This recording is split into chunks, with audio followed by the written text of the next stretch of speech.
പ്രിയപ്പെട്ട സുഹൃത്തുക്കളെ, പ്രത്യേകിച്ച് കേരളത്തിലെ എൻ്റെ സഹോദരി സഹോദരങ്ങളെ, കേരളത്തിലെ ഒരു മഹാന്റെ ചില വാക്കുകൾ അദ്ദേഹത്തിൻ്റെ വായിൽ നിന്ന് തന്നെ നിങ്ങൾ കേട്ടിട്ട്, അത് കേട്ടപ്പോൾ എൻ്റെ മനസ്സിൽ ഉദിച്ചു വന്ന ചിന്തകൾ നിങ്ങളുമായി പങ്കിടുവാൻ താല്പര്യപ്പെടുകയാണ്. ആമുഖമൊന്നുമില്ലാതെ ആ മഹാന്റെ വാക്കുകളിലേക്ക് ഞാൻ നിങ്ങളെ ക്ഷണിക്കുന്നു. ഞാൻ എന്ത് ചെയ്യും നിങ്ങളോട് പറയാം. I will impose curfew in that area. അല്ല, ജന്തർ ബന്തർ പരിസരത്ത് ഒരു 4 സ്ക്വയർ കിലോമീറ്ററിൽ കർഫ്യൂ ഇമ്പോസ് ചെയ്യും. ജനക്കൂട്ടത്തോട് പിരിഞ്ഞു പോകാൻ മൈക്കിൽ ആവശ്യപ്പെടും. 3 തവണ ആവശ്യപ്പെടും. പിന്നെ വെടിവെക്കും. ആളുകൾ ചിതറി ഓടും. കുറെ പേര് മരിക്കും, കുറെ പേര് മരിക്കില്ല, കുറെ പേർക്ക് അംഗഭംഗം സംഭവിക്കും. ഏകദേശം ഒരു 4 മണിക്കൂർ കൊണ്ട് ഈ രംഗം ശാന്തമാകും. ശവങ്ങൾ പെറുക്കി ആശുപത്രിയിൽ എത്തിക്കും. So many things will happen. എനിക്ക് ഈ സിറ്റുവേഷൻ കയ്യിൽ കിട്ടിയാൽ ഞാൻ എന്ത് ചെയ്യും നിങ്ങളോട് പറഞ്ഞു. ഈ മഹാൻ ആരാണ് എന്ന് ഞാൻ പ്രത്യേകമായി നിങ്ങളോട് പറഞ്ഞ് മനസ്സിലാക്കേണ്ട ആവശ്യമില്ല എന്നാണ് ഞാൻ കരുതുന്നത്. അദ്ദേഹം RSSന്റെ ഒരു മുഖ്യ ചിന്തകനാണ്, ഐഡിയലോഗാണ്. മോഹൻദാസ്, TG മോഹൻദാസ് എന്നാണ് അദ്ദേഹത്തിൻ്റെ നാമധേയം. അദ്ദേഹത്തിൻ്റെ മനോഗതി, മനുഷ്യരോടുള്ള സമീപനം, മനുഷ്യ ജീവന് അദ്ദേഹം കൽപ്പിക്കുന്ന വില, പ്രത്യേകിച്ച് യുവതീ-യുവാക്കന്മാരെ എങ്ങനെയാണ് കൈകാര്യം ചെയ്യേണ്ടത്, അത് ദീർഘനാളായ സംഘപരിവാറിൻ്റെ ഉള്ളിൽ പരിശീലനം ലഭിച്ചൊരു വ്യക്തി എന്ന നിലയിൽ അദ്ദേഹം അല്പം പോലും സന്ദേഹത്തിന് മാതിരിടാതെ അനർഗളം വിളിച്ചു പറയുന്ന ഈ പുലഭ്യം, ഇത് കേട്ടപ്പോൾ നിങ്ങളൊക്കെ കേട്ട് കാണും, എന്നെപ്പോലെ നിങ്ങൾ എല്ലാവരും കേട്ട് കാണും. നിങ്ങളുടെ മനസ്സിൽ എന്താണ് ചിന്തകളായി ഉദിച്ചു വന്നത് എന്ന് എനിക്കറിയില്ല. ആ ചിന്തകളെ ഞാൻ മാനിച്ചുകൊണ്ട് തന്നെ ഈ എളിയവന്റെ മനസ്സിൽ വന്ന ചില ചിന്തകൾ ഞാൻ നിങ്ങളുമായി പങ്കിടട്ടെ. അപ്പോൾ അദ്ദേഹം പറയുന്നത്, ജന്തർ മന്ദറിൽ നടന്ന ആ യുവശക്തിയുടെ പ്രകടനം, അതിനെ കൈകാര്യം ചെയ്യുന്നതിൽ ഗൃഹമന്ത്രിയായ അമിത്ഷാ അമ്പെ പരാജയപ്പെട്ടു. ഒരു കാര്യത്തിനും കൊള്ളിക്കാത്ത ഒരു മണകുണാഞ്ചനാണ് ഈ അമിത്ഷാ. അമിത്ഷായുടെ സ്ഥാനത്ത് ഞാനായിരുന്നുവെങ്കിൽ ഒരു കളി കളിച്ചേനെ. ഇത് വളരെ അനായാസമായി ഞാൻ പൂ പോലെ കൈകാര്യം ചെയ്യുമായിരുന്നു. ആ ഭാഗം വളഞ്ഞിട്ട് ആദ്യം ഉച്ചഭാഷണിയിൽ കൂടെ വിളിച്ചു പറയും, അത് 3 തവണ പറയും. അതൊക്കെ എന്തൊരു ഔദാര്യമെന്ന് ആലോചിച്ച് നോക്കണം. അതിനുശേഷം പട പട പട പട വെടിയെന്ന് വെക്കും. ഇപ്പോൾ വെടിവെക്കുന്ന പറഞ്ഞാൽ ചിലർ ചത്തുപോകും, ചിലരൊക്കെ ജീവിക്കും, അവരെയൊക്കെ ആശുപത്രിയിൽ കൊണ്ടുപോകും. അതോടുകൂടെ 4 മണിക്കൂർ കൊണ്ട് ഞാൻ അവിടെ തുടച്ച് കൈ കൊടുക്കും. ഇത്രയും കഴിവ് അമിത്ഷായ്ക്ക് ഇല്ലാതെ പോയല്ലോ. അത് നമ്മുടെയൊക്കെ ഒരു നിരാശയ്ക്ക് വഴിയാണ് എന്നതാണ് ഇദ്ദേഹം തിരുവായി മൊഴിയുന്നത്. അപ്പോൾ അമിത്ഷായെ പറ്റിയുള്ള തൻ്റെ അഭിപ്രായം പ്രകടിപ്പിക്കാനുള്ള എല്ലാ അവകാശവും ഈ മോഹൻദാസിനോട് അദ്ദേഹം RSSന്റെ അധികാരത്തിൻ്റെ കുടക്കീഴിൽ നിന്നുകൊണ്ട് തിരുവായി മൊഴിയുമ്പോൾ അത് അങ്ങനെ പറയാനുള്ള അവകാശമുണ്ട്. എന്നാൽ അദ്ദേഹം ഇത് പൊതുവായി നടത്തിയ പ്രസ്താവനയായതുകൊണ്ട് അതിനെപ്പറ്റിയുള്ള നമ്മുടെ ചിന്ത എന്താണെന്ന് അറിയിക്കാനുള്ള അവകാശവും നമുക്കുണ്ട്. പക്ഷേ അങ്ങനെയുള്ള അവകാശങ്ങളൊന്നും സമ്മതിച്ചു തരുന്ന കൂട്ടരല്ല RSSകാരെ, സംഘപരിവാർ എന്നറിയാം. എന്നിട്ട് പോലും ഞാൻ ചില കാര്യങ്ങൾ പറയാൻ താല്പര്യപ്പെടുകയാണ്. അപ്പോൾ എനിക്ക് തോന്നുന്നത്, ഈ ഒരു കാര്യത്തിൽ TG മോഹൻദാസ് അമിത്ഷായെ താരതമ്യം ചെയ്യുന്നത് ഭാരതത്തിൻ്റെ ചരിത്രത്തിൽ ഒരുപക്ഷെ RSSന് ഏറ്റവും പ്രചോദനം നൽകുമാറ് സ്ഥിതി ചെയ്യുന്ന ജനറൽ ഡയർ. നമുക്കൊരു ജാലിയൻവാല ബാഗിൽ സ്വാതന്ത്ര്യത്തെ അവകാശപ്പെട്ടുകൊണ്ട് കടന്ന് വന്ന, അവിടെ സമാധാനപരമായി മീറ്റിംഗ് നടത്തിയിരുന്ന ആളുകളുടെ നേരെ മെഷീൻ ഗണ്ണ് വെച്ച് അവരെ അരിഞ്ഞു വീഴ്ത്തി, ആ ധൈര്യം, ആ ഒരു നിശ്ചയദാർഢ്യം വെച്ച് നോക്കുമ്പോൾ ഈ അമിത്ഷാ വെറും നമുങ്കല സിംഗലോ എന്താ അങ്ങനെ ഒരു കാര്യമുണ്ട്, എനിക്ക് മലയാളം വലിയ പിടിയില്ലാത്തത് കൊണ്ട് നപുംസകലിംഗം ആണ് എന്നാണ് ഇദ്ദേഹം പറയുന്നത്. എന്തുകൊണ്ട് ഭാരതത്തിൽ നമ്മുടെ സംഘിന്റെ വകയായിട്ട് ഒരു ജാലിയൻ വാലാബാഗ് ഉണ്ടാക്കാൻ നാം മടിക്കുന്നു? എന്തുകൊണ്ട് നമ്മുടെ ഇടയിൽ നിന്ന് ഒരു ജനറൽ ഡയർ ഉയർന്നു വരുന്നില്ല? ഇതാണ് അദ്ദേഹത്തിന്റെ കുണ്ഠിതം. ഇതാണ് ഇന്നത്തെ കാര്യം. അപ്പോൾ അങ്ങനെ ഒരു ജാലിയൻ വാലാബാഗ് ഭാരതത്തിന്റെ തലസ്ഥാന നഗരിയിൽ അരങ്ങേറുവാനുള്ള നല്ല അവസരം കോക്രോച്ച് ജനതാ പാർട്ടി ഉണ്ടാക്കി മടിയിൽ കൊണ്ടിട്ട് തന്നിട്ടും അത് നമ്മൾ നഷ്ടമാക്കിയില്ലേ എന്നൊരു വലിയ നിരാശ അദ്ദേഹത്തിന്റെ വാക്കുകളിലുണ്ട്. ഒരു വലിയ അവസരം വെറുതെ നഷ്ടപ്പെടുത്തി കളഞ്ഞു. അത് അമിത്ഷായുടെ പിടിപ്പുകേടാണ് എന്ന് അദ്ദേഹം പറയുമ്പോൾ, ഞാൻ ആദ്യം പറഞ്ഞ പോലെ അദ്ദേഹത്തിന്റെ അഭിപ്രായം രൂപീകരിക്കാനും പ്രകടിപ്പിക്കാനുള്ള അവകാശമുണ്ട് അദ്ദേഹത്തിന്. എൻ്റെ കൂപ്പുകൈ ഇച്ചിരി മാറി നിന്ന് വിനീതമായ ദൂരെ വെച്ചുള്ള കൂപ്പ്, അടുത്തു വരാൻ പേടിയാണ്. അതുകൊണ്ട് വെടിവെച്ചാൽ എന്ത് ചെയ്യും? എന്നാൽ അതേസമയം തന്നെ എനിക്ക് മോഹൻദാസിനോട് അല്പം ബഹുമാനം തോന്നുന്നുണ്ട്. അതെന്താണെന്ന് ഞാൻ പറയാം. അതിന് ഈ മോഹൻദാസിനെ പോലെ ധൈര്യവും വീര്യവും നിശ്ചയദാർഢ്യമുള്ള മറ്റൊരു വ്യക്തിയെ അടുത്ത കാലത്ത് ഞാൻ കണ്ടിട്ടില്ല. ഏത് സാഹചര്യത്തിലും അടിപതറാതെ നിന്ന് പൊരുതാനും ആരെയും നിലംപരിച്ചാക്കാനും ഈ മഹാനേക്കാൾ കവിഞ്ഞാരും തന്നെ തച്ചോളിയോധനൊക്കെ ഇദ്ദേഹത്തിൻ്റെ പാദം നക്കണം. അതുപോലെയാണ്. അങ്ങനെ ഒരു മഹാനായ വ്യക്തിയെ നാം വേണ്ടതുപോലെ ഉപയോഗിക്കുന്നില്ല എന്നത് നമ്മുടെ കൂടെ നഷ്ടമാണ്. ഇപ്പം ഈ മോഹൻദാസിനെ നമ്മൾ പാകിസ്ഥാൻ്റെ അതിർത്തിയിൽ അല്ലെങ്കിൽ ചൈനയുടെ അതിർത്തിയിൽ കൊണ്ട് നിർത്തിയാൽ അതോടുകൂടെ പ്രശ്നം മുഴുവനും തീരും. പാകിസ്ഥാനും ചൈനയും ജീവൻ കൊണ്ട് ഓടിപ്പോകും. എന്തുകൊണ്ടാണ് ഈ ഇത്രയും കഴിവുള്ള ഒരു മനുഷ്യനെ വേണ്ടതുപോലെ ഉപയോഗിക്കാത്തത് എന്ന ഒരു ചിന്ത എൻ്റെ മനസ്സിൽ കൂടെ കടന്നുപോയി. അപ്പം അതൊന്നും വേണ്ട. ഈ സമയത്ത് അമിത്ഷാ ഇത് കൈകാര്യം ചെയ്യുന്നതിന് പകരം TG മോഹൻദാസിനെ ഈ ജന്തർ മന്ദിറിൽ നടന്ന ഈ മീറ്റിംഗ് കൈകാര്യം ചെയ്യാനായി പ്രത്യേകിച്ച് 20-ാം തീയതി ഏൽപ്പിച്ചിരുന്നെങ്കിൽ പുള്ളി അവിടെ ചരിത്രം സൃഷ്ടിച്ചേനെ. പിന്നെ ഭാരതത്തിൻ്റെ ഭാവി തന്നെ വേറൊരു ദിശയിലേക്ക് മാറി. അത് ശരിയാണ്, പക്ഷെ ഏത് ദിശയാണ് എന്നതിനെപ്പറ്റി എനിക്ക് ഒന്നും പറയുന്നില്ല. അപ്പം ഇത് ഒരു തീർച്ചയായും നാം പരിഗണിക്കേണ്ട ഒരു കാര്യം തന്നെയാണ്. പക്ഷെ ഈ TG മോഹൻദാസിന് എന്തുകൊണ്ടോ മനസ്സിലാകാൻ വയ്യാത്തൊരു കാര്യമുണ്ട്. അത് നിങ്ങൾ ആ സംഭവത്തെ ഒന്ന് ഓർത്തെടുത്താൽ മനസ്സിലാകും. വളരെ സ്പഷ്ടമായ ഒരു യാഥാർത്ഥ്യം നിങ്ങളോട് പറയാം. ഈ പ്രധാന്റെ എഡ്യൂക്കേഷൻ മിനിസ്റ്ററായിരുന്ന ധർമ്മേന്ദ്ര പ്രധാന്റെ രാജി ഒരു വിധത്തിലും ഞങ്ങൾ സമ്മതിക്കുകയില്ല എന്ന് കട്ടായം പിടിച്ചിരുന്ന മോദി ഗവൺമെന്റ് പെട്ടെന്ന് രാത്രി ആയപ്പോൾ എന്തുകൊണ്ടാണ് നിലപാട് മാറിയത്?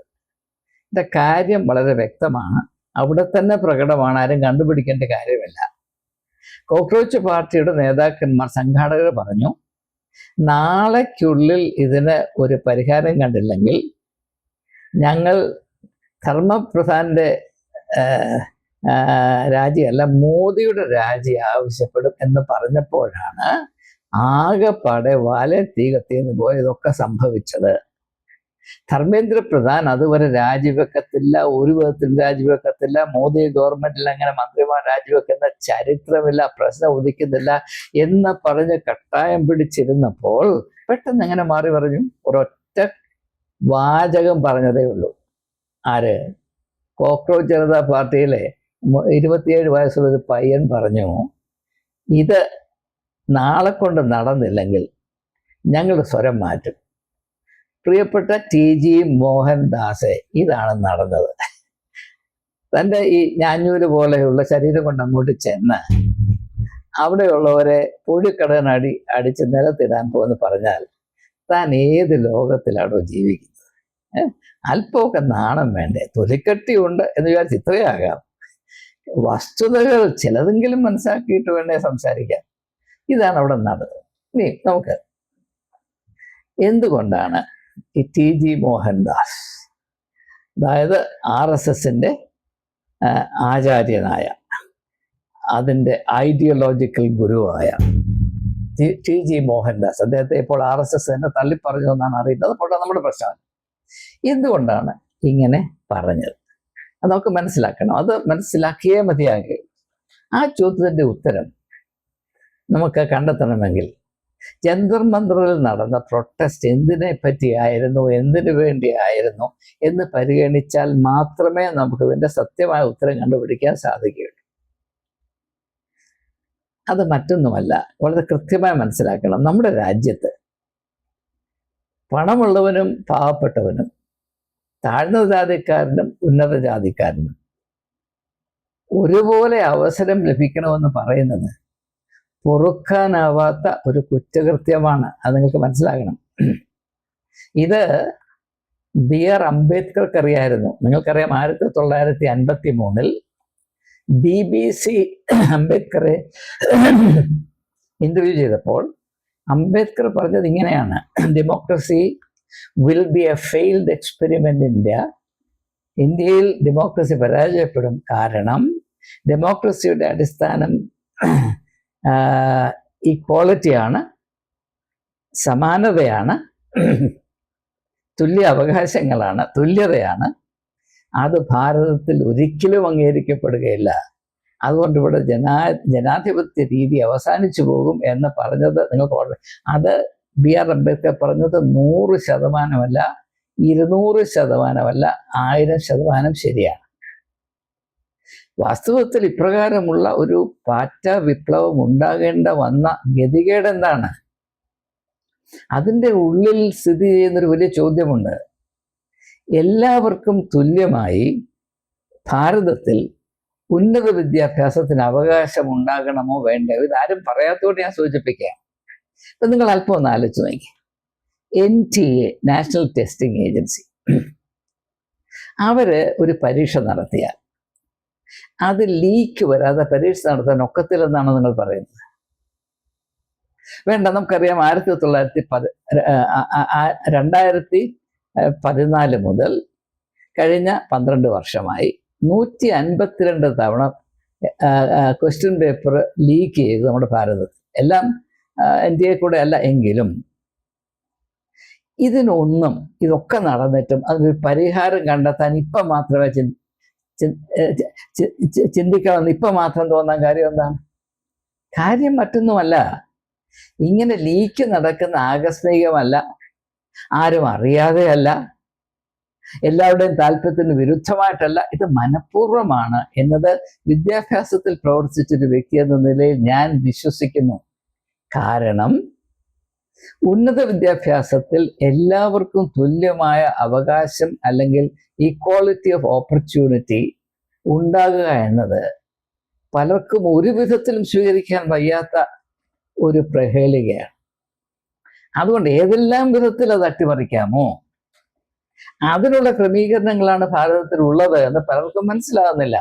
ഞാനതിൻ്റെ അനുഭവത്തിൽ കൂടെ അറിഞ്ഞവനാണ്. ഞാൻ സെന്റ് സ്റ്റീഫൻസ് കോളേജ് പ്രിൻസിപ്പൽ ആയപ്പോൾ അവിടെ പാവപ്പെട്ടവർക്കും കൂടെ അവസരം ഉണ്ടാക്കാൻ തക്കവണ്ണം ഒരു എഡ്യൂക്കേഷൻ അഡ്മിഷൻ പോളിസി ഉണ്ടാക്കിയപ്പോഴാണ് ഈ രാജ്യത്തിലെ വൻ ശക്തികൾ എനിക്കെതിരെ തിരിയുകയും 3 ദിവസത്തിനുള്ളിൽ എന്നെ കസേരയിൽ നിന്ന് വലിച്ച് താഴെയിട്ട് തൊഴിക്കുമെന്ന് പറഞ്ഞു. അറിയാമോ?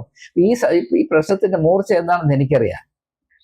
അപ്പോൾ ഇത് ഒന്നും ആകസ്മികമായി സംഭവിക്കുന്നതല്ല. ഇത് ആർക്ക് ഇങ്ങനെയുള്ള അവസരങ്ങൾ ലഭിക്കണം അല്ലെ ലഭിക്കരുത് എന്നതാണ് ഇതിനകത്തെ പ്രശ്നം. ഇന്ന് പാർലമെന്റിൽ ഒരു 2024 ഉണ്ടാക്കിയ നിയമത്തെ ഭേദഗതി ചെയ്യാനുള്ള അമെൻമെന്റ് ബിൽ ഇന്ന് ചർച്ച ചെയ്യുകയാണ്.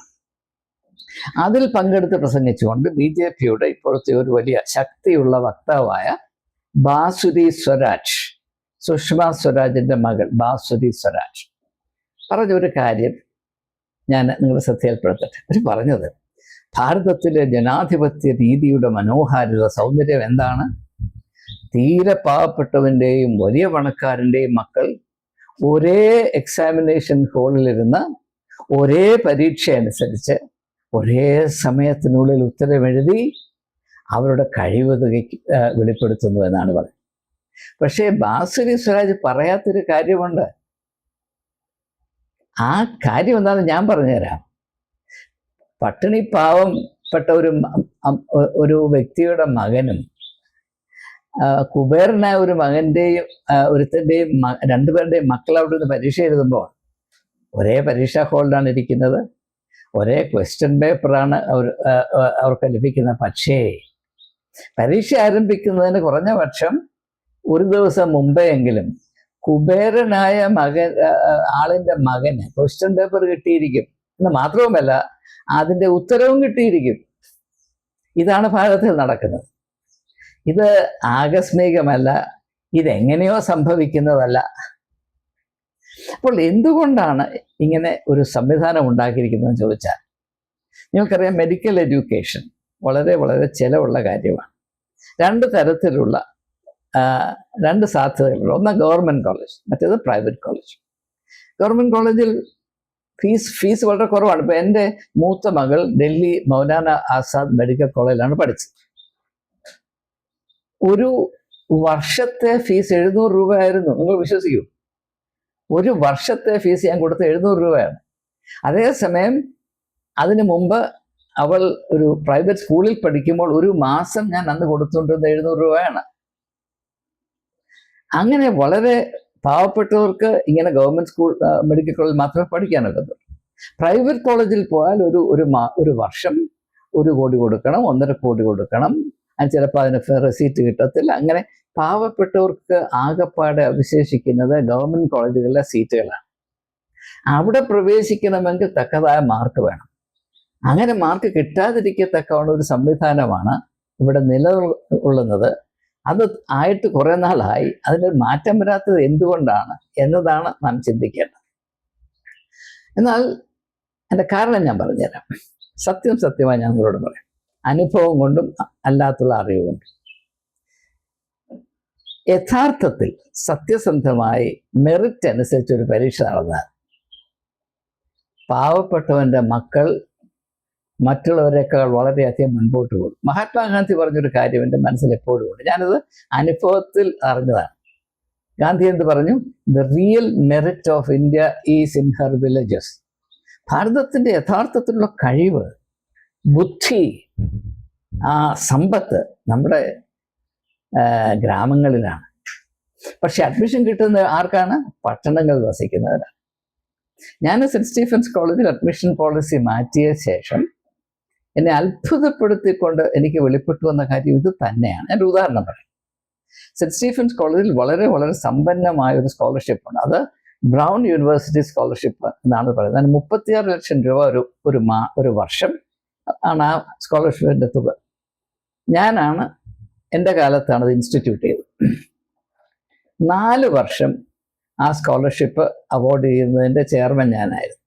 ഈ 4 വർഷവും ആ സ്കോളർഷിപ്പ് നേടിയെടുത്തത് പട്ടിണി പാവങ്ങൾ ആയ സാമ്പത്തികമായി യാതൊരു കഴിവുമില്ലാത്ത ഗ്രാമങ്ങളിൽ നിന്ന് വരുന്ന കുട്ടികളായിരുന്നു. യാതൊരു വ്യത്യാസവുമില്ലാതെ. ഇപ്പം ഗാന്ധി പറഞ്ഞത് നേരാണെന്ന് എനിക്ക് സാക്ഷീകരിക്കാൻ വേണ്ടി. ഇതുകൊണ്ടാണ് ഒരു തുല്യമായ അവസരത്തിൽ പാവപ്പെട്ടവൻ്റെ മക്കളും കുബേരൻ്റെ മക്കളും കൂടെ മത്സരിച്ചാൽ കുബേരൻ്റെ മക്കൾ തോറ്റുപോകും എന്നതുകൊണ്ടാണ് ഇങ്ങനെ ഒരു കിടുക്കാമണി ഉണ്ടാക്കി വെച്ചിരിക്കുന്നത് എന്നത് നിങ്ങളോട് ആരും പറഞ്ഞ് മനസ്സിലാക്കില്ല, എനിക്കറിയാം. അതുകൊണ്ട് തന്നെയാണ് ഈ കാര്യം പറയാൻ ഞാൻ നിർബന്ധിതരായിത്തീരുന്നത്. ഇതൊന്നും ആകസ്മികമല്ല. ഇനി അതുകൊണ്ട് ഇങ്ങനെ പേപ്പർ ലീക്ക് അത് പേപ്പർ ലീക്ക് അല്ല, അതൊരു ക്രമീകരണമാണ്. എന്തുകൊണ്ടാണ് അടിക്കടി ഇത് ആവർത്തിച്ച് നടന്നിട്ടും അതിനൊരു പരിഹാരം കണ്ടെത്താത്തത്? നമുക്കറിയാം, ഒരു തവണ പേപ്പർ ലീക്ക് വന്നു, അതൊരു മിസ്റ്റേക്കാണെന്ന് പറയാം. 2 തവണ നടന്നു, അത് മിസ്റ്റേക്കാണെന്ന് പറയാം. 3 തവണയും നടന്നു, മിസ്റ്റേക്കാണെന്ന് പറയാം. പക്ഷെ 152 തവണ നടന്നാലും അത് മിസ്റ്റേക്ക് അല്ല, അതൊരു ക്രമീകരണമാണ്, അതൊരു അറേഞ്ച്മെന്റ് ആണ്. അത്രയെങ്കിലും മനസ്സിലാക്കാനുള്ള മൂളം നമുക്ക് വേണ്ടേ? എന്തുകൊണ്ട് അങ്ങനെ ഒരു ക്രമീകരണം ഉണ്ടാക്കി വെച്ചിരിക്കുന്നു എന്നതാണ് ഞാൻ ഒന്ന് വിശദീകരിക്കാൻ ശ്രമിക്കുന്നത്. അതുകൊണ്ട് ഇത്രയുമൊക്കെ അഴിമതി നടന്നു. 2024 അങ്ങനെയുള്ളവരെ ശിക്ഷിക്കാനായി കഠിനമായ നിയമം കൊണ്ടുവന്നു. പക്ഷെ ആരെയെങ്കിലും ശിക്ഷിച്ചാൽ നിങ്ങൾക്കറിയാം.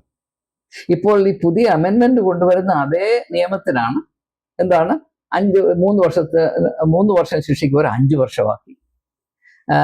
1 കോടി ഫൈനിന് പകരം 5 കോടിയാക്കി. അവിടൊന്നും യാതൊരു വ്യത്യാസവും വരത്തില്ല. കാരണം ആരെങ്കിലും പിടിച്ച് വേണ്ടതുപോലെ അന്വേഷിച്ച് അവരെ ഈ ഫാസ്റ്റ് ട്രാക്ക് കോർട്ട് ഉണ്ടാക്കി എന്ന് പറയുന്നു. ഏത് ഫാസ്റ്റ് ട്രാക്ക് കോർട്ടും ഉണ്ടായിക്കോ, അവർ യഥാർത്ഥത്തിൽ ശിക്ഷിക്കപ്പെടണമോ വേണ്ടോ എന്ന് തീരുമാനിക്കുന്ന സർക്കാരാണ്. അതുകൊണ്ടാണ് കഴിഞ്ഞ വർഷങ്ങളിൽ ഒന്നും ഈ കാര്യത്തിൽ ആരും ശിക്ഷിക്കപ്പെട്ടിട്ടില്ല. ഇത്രയൊക്കെ നടന്നിട്ടും, ഇത്രയൊക്കെ ആത്മഹത്യ ചെയ്തിട്ട്, ഇത്രമാത്രം മനുഷ്യനെ വേദനിപ്പിച്ചിട്ടും ഒരൊറ്റ വ്യക്തിയെ പോലും ശിക്ഷിക്കാനായി കഴിഞ്ഞില്ല എന്ന് പറയുമ്പോൾ ഇത് ആകസ്മികമാണെന്ന് നിങ്ങൾ വിശ്വസിക്കുമോ? ഞാൻ വിശ്വസിക്കുകയില്ല. ഇതൊരു അബദ്ധം പറ്റുകയാണെന്ന് വിശ്വസിക്കുമോ? അമ്പേയില്ല, ഒരിക്കലുമില്ല. ഇത് തെറ്റല്ല, ഇതൊരു ക്രമീകരണമാണ്. ഒന്നാന്തരം മനഃപൂർവ്വമായി സൃഷ്ടിച്ചിരിക്കുന്ന അർത്ഥവത്തായ, വേണ്ടവർക്ക് ഗുണം ചെയ്യുന്ന ഒരു സംവിധാനമാണ് എന്നതാണ് അത് നിങ്ങൾക്ക് മനസ്സിലാകാൻ. അതായത് പാവപ്പെട്ട കുട്ടികളെ ഉന്നത വിദ്യാഭ്യാസത്തിന്റെ നല്ല ഇടങ്ങളിൽ നിന്ന് ഒഴിവാക്കാനാണ് ഇപ്രകാരമുള്ള ക്രമീകരണം ഉണ്ടാക്കിയിരിക്കുന്നത് നിങ്ങൾക്ക് മനസ്സിലാക്കാൻ. ഒറ്റ കാര്യം നോക്കിയാൽ മതി. ഇപ്പോൾ ഈ വർഷം ഈ നീറ്റ് പരീക്ഷയുടെ ഫലമായി 22 ആത്മഹത്യകളാണ്. അതിലേതെങ്കിലും ഒരു വ്യക്തി സാമാന്യം ധനശേഷിയുടെ കുടുംബത്തിലെ അംഗമാണോ? ഈ എപ്രകാരമുള്ള കുടുംബങ്ങളിലാണ് കുഞ്ഞുങ്ങൾ ആത്മഹത്യ ചെയ്തത്? വെറും പട്ടിണി പാവങ്ങളുടെ വീട്ടിലല്ലേ? അതാണ് എൻ്റെ ഹൃദയത്തെ പൊടിച്ചു കളയുന്നത്. എൻ്റെ ഹൃദയത്തിൽ രക്തം ചീന്തുന്നത് അതുകൊണ്ടാണ്. ഞാൻ ഈ വിഷയം കൈകാര്യം ചെയ്യുമായിരുന്നില്ല, ഒറ്റ കാര്യം കൊണ്ടാണ്. രാത്രിയിൽ എനിക്ക് ഉറങ്ങാൻ വയ്യാത്ത വിധത്തിൽ എന്നെ മഥിക്കുന്നത് കൊണ്ട് ഞാൻ ചില കാര്യങ്ങൾ പറഞ്ഞു പോവുകയാണ്. ഇത് ഈ രാജ്യത്തെ പാവപ്പെട്ടവര് കാണിക്കുന്ന കടും ക്രൂരതയാണ്. ഈ രാജ്യം ശാപം വിളിച്ചു വരുത്തുകയാണ്. ഇത് ചില്ലറ കാര്യമൊന്നുമല്ല, ദയവായി മനസ്സിലാക്കുക. ഇനി എന്തുകൊണ്ടാണ് ഈ TJ മോഹൻദാസിന്റെ ധർമ്മരോഷം ജ്വലിച്ചത് എന്ന് ചോദിച്ചാൽ, ഇങ്ങനെ യാതൊരു ചോദിക്കാനും പറയാനും ആളില്ലാതെ അഴിമതി ഇങ്ങനെ ഒരു സ്ഥാപനവൽക്കരിക്കപ്പെട്ട് അനർഗളം മുന്നോട്ട് പുരോഗമിച്ചുകൊണ്ടിരുന്നപ്പോൾ ചോദിക്കാനും പറയാനും ആരുമില്ലാതിരുന്നത് ഇതാ കോക്രോച്ചുമാര് വന്നിരിക്കുന്നു. സഹിക്കുമോ? നിങ്ങളൊന്ന് ആലോചിച്ചോ, സഹിക്കുമോ? ഈ അക്കൗണ്ടബിലിറ്റി എന്ന വാക്ക് നിങ്ങൾ 1000 തവണ ഈ സമരരംഗത്ത് നിങ്ങൾ കേട്ടു. അക്കൗണ്ടബിലിറ്റി എന്ന് പറയുന്നത് ഭരണം കൈയാളുന്ന ആളുകൾ ഏറ്റവും അധികം എന്താ പറയുന്നത്, വെറുപ്പ് കാട്ടുന്ന ഒരു വാക്കാണ്. The one word that those in authority hate most is accountability. അവിടെയാണ് ഈ എന്താ പറയുക, എഴിഞ്ഞു നടക്കുന്ന പാറ്റകൾ വന്ന് രാജ്യത്ത് അക്കൗണ്ടബിലിറ്റി വേണമെന്ന് പറയുന്നത്. മോഹൻദാസ് എങ്ങനെ സഹിക്കും? അതുകൊണ്ടാണ് പറഞ്ഞത് ജനറൽ ഡയറെ കൊണ്ടുവരണം, വെടിവെച്ച് ശവം അവിടെ കൂമ്പാരം കൂട്ടണം എന്ന് അദ്ദേഹം. ഞാനാണ് ചെയ്യുമായിരുന്നു. കാരണം ഈ രാജ്യത്ത് ചോദിക്കാനും പറയാനും ആൾ വന്നിരിക്കുന്നു, ഞങ്ങളോട് ചോദ്യം ചോദിക്കാൻ എങ്ങനെ സഹിക്കും? ഇതാണ് ഇന്നത്തെ കാര്യം. അപ്പോൾ അങ്ങനെ അക്കൗണ്ടബിലിറ്റി എന്ന് പറയുന്നത് പണമുള്ളവനും സ്വാധീനമുള്ളവനും അല്പം തലവേദന വരുത്തുന്ന പരിപാടിയാണ്. അത് ഞങ്ങൾ സഹിക്കുകയല്ല എന്ന് മാത്രമാണ് TJ മോഹൻദാസ് ഇങ്ങനെ പച്ചയ്ക്ക് വിളിച്ചു പറയുന്നത് എന്ന് മനസ്സിലാക്കാനുള്ള മൂള മലയാളിക്കുണ്ടായാൽ നന്ന്. നിങ്ങളൊന്ന് ആലോചിച്ച് നോക്കിക്കേ. ഞാൻ നിങ്ങളോട് ചോദ്യം ചോദിക്കാം. ഈ നാഷണൽ ടെസ്റ്റിംഗ് ഏജൻസി, അതിനകത്ത് ഒരു വ്യക്തി, പാവപ്പെട്ടവനോട് ഹൃദയത്തിൽ കാരുണ്യമുള്ളൊരു വ്യക്തി, അതിനകത്ത് ഇരുന്നു കൊണ്ട് പാവപ്പെട്ട, നല്ല പഠിക്കാൻ കഴിവുള്ള പാവപ്പെട്ട ചില കുട്ടികൾക്ക് ക്വസ്റ്റ്യൻ പേപ്പർ കൊടുത്തു എന്ന് വിചാരിക്കും. അവൻ ഒരു ദിവസം അവിടെ ഇരിക്കുമെന്ന് നിങ്ങൾ വിചാരിക്കുന്നുണ്ട്. ഒറ്റ ദിവസം അവനും അവൻ്റെ കുടുംബവും ഇല്ലാതാകും. ഇതാണ് ഇവിടുത്തെ സത്യം. ഇതാണ്. അപ്പോൾ ഇതൊന്നും അയ്യോ എങ്ങനെയോ പറ്റിപ്പോയി, ഞങ്ങൾക്ക് അറിഞ്ഞുകൂടാ എന്നൊക്കെ പറയുമ്പോൾ അത് ഒരു രാജ്യത്തെ ആളുകൾ മുഴുവനും മരമൊണ്ണകളാണ് എന്ന ധാരണയിൽ മാത്രമേ ഇങ്ങനെയുള്ള നാടകങ്ങൾ അഭിനയിക്കാനൊക്കത്തുള്ളൂ ഞാൻ നിങ്ങളോട് പറഞ്ഞു തന്നിട്ട്. അപ്പം അതുകൊണ്ട് ഈ TG മോഹൻദാസ് എന്ന് പറയുന്ന മഹാൻ പറയുന്നത് സത്യം തന്നെയാണ്. കാരണം ഇത് സംഘപരിവാറിൻ്റെ ഉള്ളിലിരിപ്പ് ഇത് തന്നെയാണ്. ആരെങ്കിലും ചോദ്യം ചോദിച്ചാൽ, ഇവിടെ സമത്വം വേണമെന്ന് വാദിച്ചാൽ, എല്ലാവർക്കും തുല്യ അവസരം വേണമെന്ന് പറഞ്ഞാൽ അവരെ ഉന്മൂലനാശം ചെയ്യണം എന്നത് അദ്ദേഹം പ്രതിനിധാനം ചെയ്യുന്ന ആ ഒരു പ്രസ്ഥാനത്തിൻ്റെ മനോഭാവമാണ്. അത് സത്യസന്ധമായി അദ്ദേഹം അവതരിപ്പിച്ചു. അതുകൊണ്ട് അദ്ദേഹത്തിന് ഒരു കൂപ്പുകൈ. അപ്പോൾ പാവപ്പെട്ടവനെയും പണക്കാരനെയും തുല്യമായി പരിഗണിക്കുക എന്നത് സംഘപരിവാറിൻ്റെ സംസ്കാരത്തിന് ഘടകവിരുദ്ധമാണ് എന്ന് അദ്ദേഹത്തിന് അറിയാം. ബാക്കിയുള്ളവർക്ക് അറിയാമെങ്കിൽ അദ്ദേഹത്തിന് അറിയാം. ഇതുകൊണ്ട് തന്നെയാണ് ഇപ്പം നമുക്ക് ഈ അടുത്തിടെ നമുക്ക് എല്ലാവർക്കും അറിയാവുന്ന SIR. അതുകൊണ്ട് എന്താണ് സംഭവിച്ചത്? ഇപ്പം ബീഹാർ നോക്കുമ്പോൾ 27 ലക്ഷം ആളുകൾ അവിടെ സമ്മതിദായ അവകാശം അവർക്ക് നഷ്ടപ്പെട്ടു. അതിൽ ആരെങ്കിലും പണക്കാരുണ്ടോ? കുബേരന്മാരുണ്ടോ? എല്ലാം പാവപ്പെട്ടവരാണ്. അവർക്ക് പൗരത്വം നൽകുന്ന അവകാശമില്ലെങ്കിൽ സാരമില്ലെന്നാണ് സുപ്രീം കോടതിയും ഈ ബഹുമാനപ്പെട്ട ജസ്റ്റിസ് സൂര്യകാന്ത് അടുത്ത വർഷം 5 വർഷം ഇങ്ങനെ അവർക്ക് വോട്ട് ചെയ്യാമല്ലോ. ഈ വർഷം വേണ്ട. ഈ വർഷം അവർ വോട്ട് ചെയ്താൽ ഇച്ചിരി പ്രശ്നം വരും. ഉണ്ടാകും അവരങ്ങ് മാറി നിൽക്കട്ടെ. 27 ലക്ഷം ആളുകൾ നിങ്ങൾ മനസ്സിലാക്കണം. ഇത് രണ്ടും ഒരേ കാര്യമാണ്. ആർക്ക് ഈ നാട്ടിൽ അവസരം ഉണ്ടാകണം, ആരുടെ അവകാശങ്ങൾ മാനിക്കപ്പെടണം, ഇത് ഭാരത ജനാധിപത്യ രീതിക്ക് മുമ്പിൽ നിൽക്കുന്ന വലിയ ഒരു ചോദ്യചിഹ്നമാണ്. ഇത് കണ്ടിട്ടും കണ്ടില്ല എന്നടിക്കരുത്. ഇനി ഇന്ന് വരെയും ഈ വ്യവസ്ഥിതിയെ ചോദ്യം ചെയ്യാൻ ആരും മുതിർന്നില്ല. നമ്മുടെ ഭാരതത്തിലെ ഈ ഓപ്പോസിഷൻ പാർട്ടീസ് മുഴുവനും പരാജയപ്പെട്ട മേഖല ഇതാണ്. ഇപ്പോഴിതാ പുതിയ ഒരു പുത്തൻ കോടി വന്നിരിക്കുന്നു, അവനെ ഞങ്ങൾ ശരിയാക്കും എന്നാണ് അദ്ദേഹം പറയുന്നത്. ഒരു വിധത്തിലും സഹിച്ചുകൂടാ.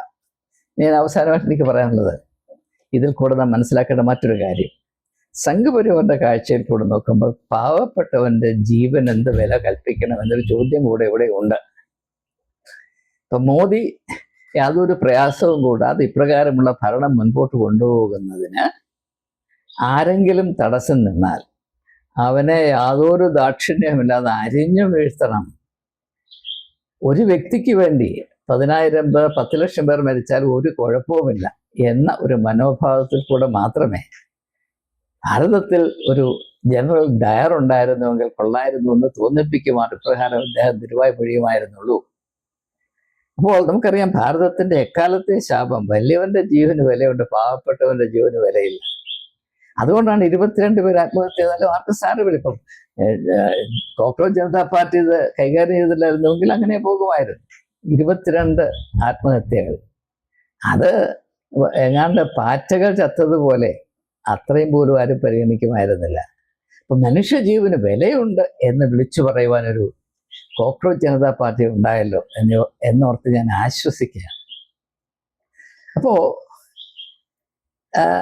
എനിക്ക് മോഹൻദാസിനോട് ഒരു ചെറിയ ചോദ്യം ചോദിക്കാം. ഒരുപക്ഷെ അദ്ദേഹത്തിന് അറിയായിരിക്കും, ഈ ഡൽഹിയിൽ ഈ വലിയ പ്രകടനം നടക്കുമ്പോൾ ആസാം BJP ഭരിക്കുന്ന ആസാമില്ലേ, ആസാമിലെ ഒരു മന്ത്രിയുടെ മകൾ നരേന്ദ്രമോദിക്കെതിരെ മുദ്രാവാക്യം വിളിച്ചത് വളരെ ശ്രദ്ധേയമായി റിപ്പോർട്ട് ചെയ്യപ്പെട്ടിട്ടുണ്ട്.